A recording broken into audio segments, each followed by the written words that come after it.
Hola amado, Dios te bendiga, buen día. Qué bueno saludarte en este momento. Deseo grandes bendiciones para tu vida. Hoy quiero invitarte a estudiar la palabra del Señor. Nos corresponde leer el capítulo 45 del libro del profeta Isaías. Continuamos con el relato que se estaba mencionando en el capítulo anterior, versículo 28. Termina un poco inconcluso y en el capítulo 45 continúa esa misma línea de pensamiento, hablando sobre Ciro.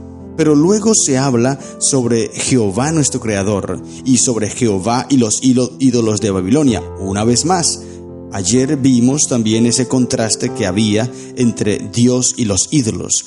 Ahora se hace un contraste también entre Jehová y los ídolos de Babilonia, porque se habla sobre esa obra que Dios haría de destruir a Babilonia, aquella nación que había cautivado, que tenía cautiva a Jerusalén, y les habla sobre la liberación y el instrumento divino que utilizaría para liberar al pueblo de Israel de mano de los babilonios.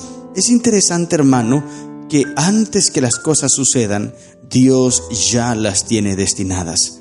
A Él no se le escapa nada, y como leímos en el día anterior, el capítulo 44, Él es el primero y Él es el postrero, o sea, Él es todo, Él lo sabe todo.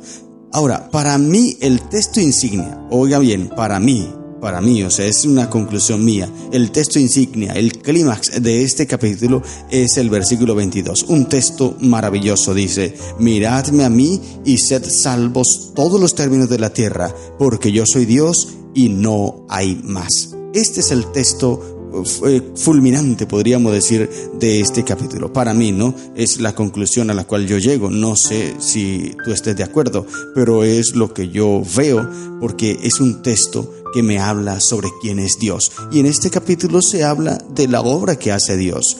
Él es Dios y fuera de Él no hay más. No hay otro intercesor, no es María, no es José, no es Pablo, no es Pedro, no, nadie más, solo es Cristo. Él es el único Dios verdadero. Ahora te invito entonces a leer este capítulo. Dice el versículo 1, Isaías 45:1. Así dice Jehová a su ungido, a Ciro, al cual tomé yo por su mano derecha, para sujetar naciones delante de él y desatar lomos de reyes, para abrir delante de él puertas, y las puertas no se cerrarán. Interesante este título que se le da aquí a Ciro, el ungido de Jehová, ungido. Esta expresión se le aplica o se le aplicaban, los hebreos se le aplicaban a los reyes y a los sacerdotes. Y pues también a Cristo Jesús, el ungido, el Mesías. Y hablando acerca de los reyes, por ejemplo, primer libro de Samuel, capítulo 24, versículo 6, mira lo que dice David.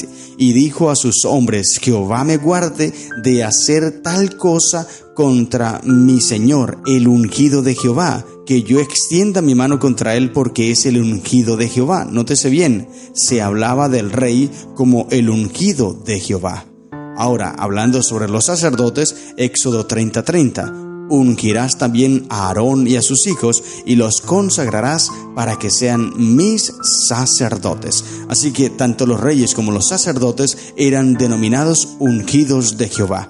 Y Cristo Jesús, Lucas capítulo 4 versículo 18, el Espíritu del Señor está sobre mí, dijo Cristo, por cuanto me ha ungido para dar buenas nuevas a los pobres, me ha enviado a sanar a los quebrantados de corazón, a pregonar libertad a los cautivos y vista a los ciegos, a poner en libertad a los oprimidos. Por tal motivo, el rey, el sacerdote y Cristo es denominado como ungido de Jehová. Pero ahora aparece un nuevo personaje y es Ciro. Y aquí Dios mismo le da este título como ungido de Jehová. Ungido mío, le dice, mi ungido, Ciro. Los comentadores y los escritores bíblicos hablan sobre Ciro y dicen que era un hombre de singular nobleza y rectitud de carácter. Interesante, este era Ciro. Y ya vamos a leer un texto sobre lo que era Ciro y el reconocimiento que él tenía acerca de Dios. Me llama mucho la atención porque Ciro es rey de una nación pagana, no es rey del pueblo de Dios. Sin embargo, tenía un conocimiento de Dios y sabía quién era Dios. Y da un mensaje, un decreto poderoso. Esto ya lo leímos en el libro de Esdras. Tú puedes devolverte a escuchar las reflexiones que grabé allí del libro de Esdras. Ese libro es poderosísimo, maravilloso. Mira que Esdras fue escrito después de Isaías, nótese bien. Aunque aquí en la Biblia aparezca Isaías después de Esdras, sin embargo, según el orden cronológico, Esdras iría después de Isaías, solo que la Biblia no fue organizada en orden cronológico. Esto debemos tenerlo claro. Por tal motivo, este libro, Esdras, es poderosísimo, porque ocurre después del cautiverio, cuando llega Ciro y da la liberación. Interesante esto. Por eso este Ciro es llamado entonces el ungido, o Dios lo llama mi ungido, y él haría una obra poderosa. Y aquí dice el texto que las puertas no se cerrarán. O sea, Dios estaría con Ciro y él iría y sujetaría naciones delante de él y desataría lomos de reyes para abrir delante de él puertas, y las puertas no se cerrarán. Heródoto, un gran historiador, cuenta acerca de la noche que Ciro llegó a Babilonia a tomarla. Dice que las puertas de la ciudad estaban abiertas. Nótese bien cómo se cumple la profecía maravillosa. Un siglo antes que esto ocurriera, aquí estaba escrito. Isaías se escribió un siglo antes, siglo y medio antes que Ciro llegara a Babilonia para tomarla, ya se hablaba acerca de esto. Dios había dado esta profecía.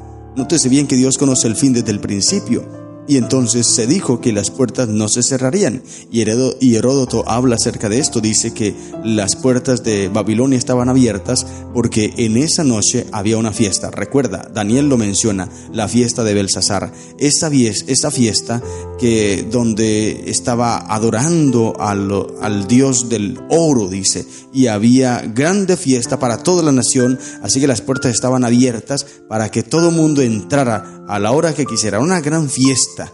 Y allí entonces es cuando llega Ciro. Nótese bien cómo se cumple la profecía. Maravilloso es Dios. Yo iré delante de ti, dice el versículo 2, y enderezaré los lugares torcidos, quebrantaré puertas de bronce y cerrojos de hierro haré pedazos, y te daré los tesoros escondidos y los secretos muy guardados, para que sepas que yo soy Jehová, el Dios de Israel, que te pongo nombre.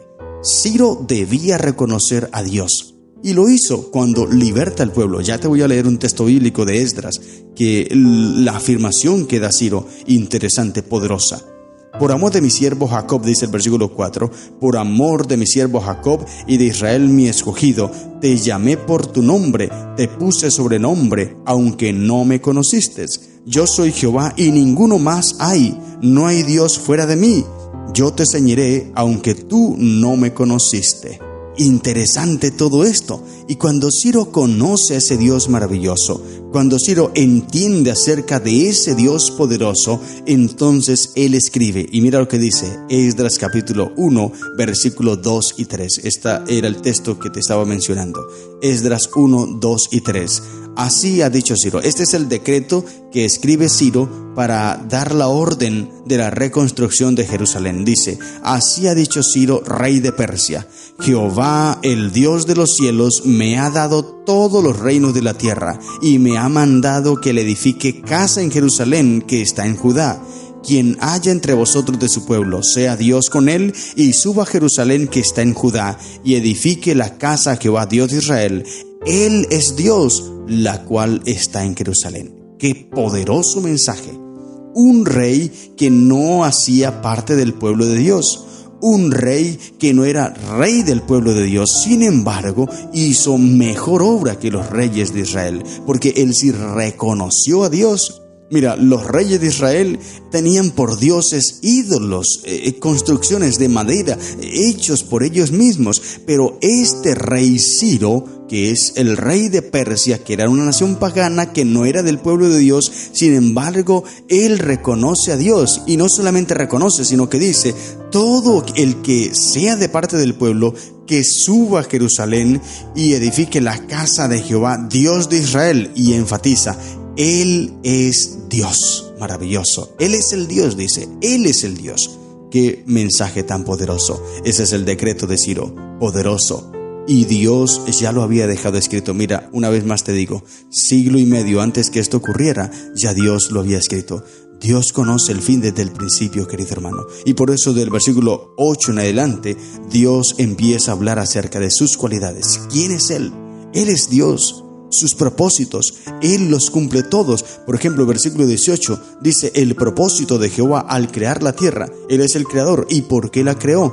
Dice: porque así dijo Jehová, que creó los cielos. Él es Dios, el que formó la tierra, el que la hizo y la compuso. No la creó en vano, para que fuese habitada la creó. Yo soy Jehová y no hay otro. Satanás ha intentado a lo largo de toda la historia de la humanidad detener estos propósitos de Dios. Lo intentó con Eva, luego lo intentó con la Torre de Babel, y muchas veces ha intentado que este propósito de Dios no se cumpla. Sin embargo, los designios, los propósitos de Dios finalmente se cumplirán. Y me llama mucho la atención la forma en como la sierva de Dios, Elena de White, lo dice en Deseados de la Gentes, página 23 al 24. Allí la sierva de Dios habla acerca de los propósitos de Dios y dice lo siguiente: que los infinitos designios de Dios no conocen pausa ni tampoco conocen prisa. Maravilloso, este es Dios, querido hermano. A Él nadie le puede impedir nada. Él lo conoce todo, Él lo sabe todo y Él lo hace todo. Esto lo leímos en Isaías capítulo 14. Vemos la soberanía de Dios poderosa. Me encantan mucho esos textos. Isaías 14. Recuerda que Isaías 13 al 23 son los juicios de Dios sobre esas naciones que estaban rodeando a Jerusalén y Judá. Y allí se ve y se refleja la soberanía de Dios. Y en el capítulo 14 dice, versículo 24 por ejemplo: Jehová de los ejércitos juró diciendo: ciertamente se hará de la manera que lo he pensado y será confirmado como lo he determinado. Dando a entender que lo que Dios determina, los propósitos de Dios se cumplen sí o sí, porque Él es Dios y fuera de Él no hay nadie más. Por eso te decía, el texto clímax de este capítulo 45 es el versículo 22. Mirad a mí y sed salvos todos los términos de la tierra, porque yo soy Dios y no hay más. Él es el único. Y ahora, el versículo 26 y 27 de Isaías 14 dice algo más que me llama mucho más la atención. Dice: este es el consejo que está acordado sobre toda la tierra, y esta la mano extendida sobre todas las naciones. Porque Jehová de los ejércitos lo ha determinado. Nótese bien. ¿Y quién lo impedirá?